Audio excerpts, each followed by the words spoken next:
आपने इंटरनेट पर, रील्स पर या किसी मोटिवेशनल किताब में ये लाइन तो 1000 बार सुनी होगी। किसी भी आदत को बनाने या छोड़ने में सिर्फ 21 दिन लगते हैं या बहुत से बहुत 30 दिन। अब एक ईमानदारी वाली बात बताओ, क्या आपने कभी इस 30 दिन वाले चैलेंज को ट्राई किया है?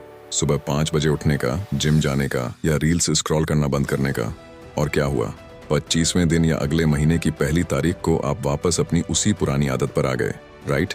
तो क्या वो किताबें झूठ बोल रही हैं? क्या आपका ब्रेन डिफेक्टिव है? या फिर इस 30 दिन के गेम के पीछे कोई ऐसा सच है जो हमें आज तक किसी ने खुलकर बताया ही नहीं? आज के इस वीडियो में हम कोई घिसी पिटी मोटिवेशनल बातें नहीं करेंगे। हम सीधे बात करेंगे उस 1.5 किलो के ऑर्गन की जो आपके सिर के अंदर है, आपका ब्रेन। आज हम समझेंगे कि क्या सच में 30 दिन में दिमाग को रीवायर किया जा सकता है और वो कौन सी 3 प्रैक्टिकल गलतियां हैं जो आप अनजाने में कर रहे हो। वीडियो के एंड तक आपको अपनी आदत बदलने का एक ऐसा फॉर्मूला मिलेगा जो सच में काम करता है। So let's dive in.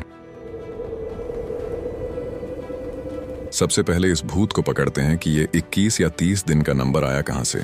1950 के दशक में एक डॉक्टर थे, डॉक्टर मैक्सवेल माल्ट्ज। वो एक प्लास्टिक सर्जन थे। उन्होंने नोटिस किया कि जब वो किसी मरीज का हाथ या पैर काटते थे या चेहरे की सर्जरी करते थे तो उस मरीज को अपने नए चेहरे या बिना हाथ पैर वाले शरीर की आदत डालने में लगभग 21 दिन लगते थे। उन्होंने अपनी किताब साइको साइबरनेटिक्स में लिखा कि किसी भी बड़े बदलाव को अपनाने में कम से कम 21 दिन लगते हैं।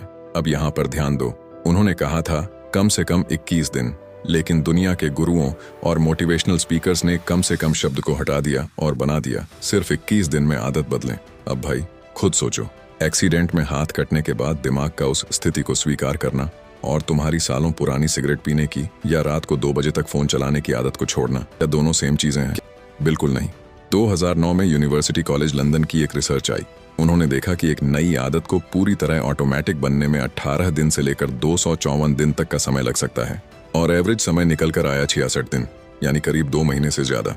तो अगर आप 30 दिन में हार मान रहे हो तो गलती आपकी नहीं, इस टाइमलाइन की है। चलो अब थोड़ा सा साइंटिस्ट बनते हैं और समझते हैं कि आदत बदलने के दौरान आपके भेजे दिमाग में क्या चल रहा होता है। हमारे दिमाग में एक सुपर पावर होती है जिसे कहते हैं न्यूरोप्लास्टिसिटी। इसका सीधा मतलब है आपका दिमाग जैसा है वैसा फिक्स नहीं है, ये बदल सकता है, रिवायर हो सकता है। इसे एक आसान एग्जाम्पल से समझो। मान लो एक घना जंगल है, आपको उस जंगल के पार जाना है। पहली बार जब आप जाओगे तो झाड़ियां काटनी पड़ेंगी, रास्ता मुश्किल होगा, लेकिन अगर आप रोज उसी रास्ते से जाओगे तो धीरे धीरे वहां एक साफ रास्ता बन जाएगी। अगली बार आप बिना सोचे समझे उस रास्ते पर चल पड़ोगे। आपकी पुरानी आदतें, जैसे सुबह उठते ही फोन उठाना, वो आपके दिमाग का वो पगडंडी वाला रास्ता है जो इतना पक्का हो चुका है कि वो अब हाईवे बन गया है। न्यूरॉन्स का वो कनेक्शन बहुत मजबूत है। अब जब आप सोचते हो कि कल से मैं सुबह 5 बजे उठकर पढ़ाई करूंगा, तो आप उस घने जंगल में एक बिल्कुल नया रास्ता बनाने की कोशिश कर रहे होते हो। शुरुआत के 10 से 15 दिन आपका दिमाग चिल्लाता है, अरे भाई कहाँ कांटों में फंस रहा है, चल वापस उसी पुराने हाईवे, सोने वाले रास्ते पर चलते हैं, वहां आराम है। इसीलिए 30 दिन में आदत पूरी तरह बदलती नहीं है, बल्कि 30 दिन में सिर्फ उस नए रास्ते की झाड़ियां साफ होना शुरू होती हैं। वो रास्ता हाईवे बनने में टाइम लेता है। अब बात करते हैं कि लोग इस 30 दिन के खेल में फेल क्यों होते हैं। वो 3 गलतियां जो कोई आपको नहीं बताता। गलती नंबर 1, ऑल और नथिंग माइंडसेट। हम इंडियंस की एक आदत होती है, या तो हम कुछ नहीं करेंगे या फिर सीधे फाड़ ही देंगे। न्यू ईयर आया नहीं कि हम सोचते हैं कल से जिम भी जाऊंगा, डाइट भी करूंगा, चीनी भी छोड़ दूंगा, रील्स भी डिलीट। भाई तुम्हारा दिमाग कोई रोबोट नहीं है। जब आप एक साथ इतने सारे नए रास्ते बनाने की कोशिश करते हो तो दिमाग का फ्यूज उड़ जाता है और वो गिव अप कर देता है। गलती नंबर 2, माहौल को न बदलना। आप सोचते हो कि मैं 30 दिन तक मीठा नहीं खाऊंगा, लेकिन आपके फ्रिज में रसगुल्ले पड़े हैं, डाइनिंग टेबल पर बिस्कुट है। आप अपनी विल पावर, इच्छा शक्ति के भरोसे बैठ जाते हो। साइंटिफिक सच ये है कि विल पावर एक बैटरी की तरह है जो शाम तक खत्म हो जाती है। अगर माहौल नहीं बदला तो आदत कभी नहीं बदलेगी।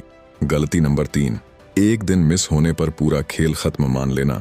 मान लो आपने 15 दिन तक रोज पढ़ाई की, 16वें दिन किसी वजह से आप नहीं पढ़ पाए। अब अंदर का गिल्ट जागता है, धत्त तेरे की, मेरा तो चैलेंज टूट गया, अब अगले महीने से देखूंगा। लेकिन साइंस कहती है कि आदत बनाने के प्रोसेस में अगर आपसे 1 या 2 दिन मिस भी हो जाए तो उससे आपकी लॉन्ग टर्म आदत पर कोई फर्क नहीं पड़ता, बशर्ते आप तुरंत वापस ट्रैक पर आ जाओ। तो भाई सॉल्यूशन क्या है? 30 दिन को वेस्ट किए बिना सच में खुद को कैसे बदलें? ये 3 स्टेप्स नोट कर लो। स्टेप 1, माइक्रो हैबिट्स, सिर्फ 1% बदलाव।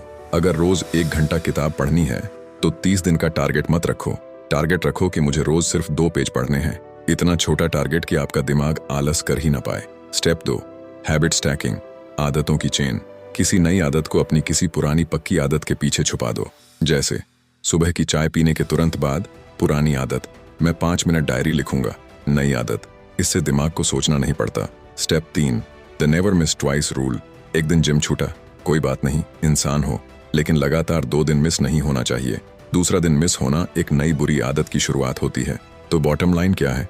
क्या 30 दिन में आदत बदली जा सकती है? जवाब है, 30 दिन में आपकी आदत पूरी तरह ऑटोमेटिक नहीं होगी, लेकिन 30 दिन आपके दिमाग को उस नए रास्ते से परिचित करवाने के लिए काफी हैं। 30 दिन एक शुरुआत है, एंड गेम नहीं। इसलिए खुद पर थोड़ा रहम खाओ। इस 21 या 30 दिन के प्रेशर से बाहर निकलो और बस आज के दिन पर फोकस करो। कमेंट्स में मुझे बताओ कि वो कौन सी एक आदत है जिसे आप आज से इस 1% फॉर्मूले के साथ बदलना चाहते हो। मैं आपको एक बहुत ही शानदार बुक रिकमेंड करूंगा, एटॉमिक हैबिट्स। ये दुनिया की सबसे बेस्ट किताब है इस टॉपिक पर, और अच्छी बात यह है कि यह आपको आसानी से हिंदी में भी मिल जाएगी। इसे जरूर पढ़ना, यह आपकी लाइफ बदल देगी। अगर वीडियो लॉजिकल लगी हो तो लाइक और सब्सक्राइब कर देना। मिलते हैं अगले वीडियो में, तब तक के लिए अपने ब्रेन को रिवायर करते रहिए। Peace out.